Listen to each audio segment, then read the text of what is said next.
delegado por la donación y por la concurrencia, va a dirigirse a ustedes. Un aplauso para él.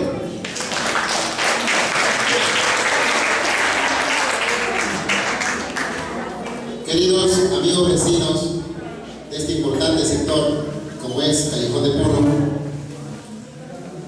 a los señores amigos visitantes de otros sectores, de otros puntos de nuestra ciudad también, reciba mi agradecimiento en principio por haberme permitido en 2011 colaborar con esta hermosa capilla que, como ustedes recordarán, cuando llegué por primera vez aquí en 2011 la vimos bien abandonada. Me desplace muchísimo y me alegra de manera que no puedo explicarlo, de que en base al esfuerzo y a la petición de ustedes hayan logrado que esta capilla sea una de las capillas más hermosas de nuestro distrito. Y bueno, cumpliendo un compromiso que asumí el año pasado, nuestras bancas que hacían falta en esta capillita. Poco a poco iremos mejorando algunos aspectos más, así como para la población que vive en este sector importante, que durante tanto tiempo estuvo abandonada. Pero como siempre digo, bajo la firmeza, contundencia de usted, exigir, reclamar autoridades, y en este caso, una autoridad que tenga oídos para escucharles, estamos ahí sirviéndoles.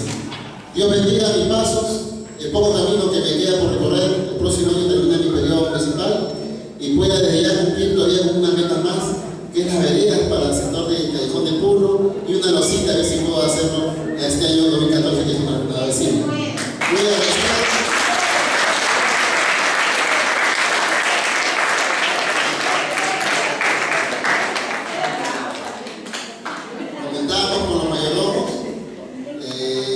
Iniciemos ya la etapa, lo que es también la construcción de un local comunal para nuestra capilla, que es importantísimo. Y bueno, hay muchos anhelos, muchas ansias. Esperemos que con el apoyo de ustedes sigamos trabajando de la manera como venimos haciendo. Muchas gracias a ustedes, muchas gracias, Virgen Inmaculada Concepción, por permitirme ayudarme. Y bueno, de ya recibo el saludo de mi familia, mi esposa que está acompañándome, las señoras regidores que están presentes como ayudantes trabajadores de la municipalidad y todos ustedes. Gracias, Virgencita, gracias a todos.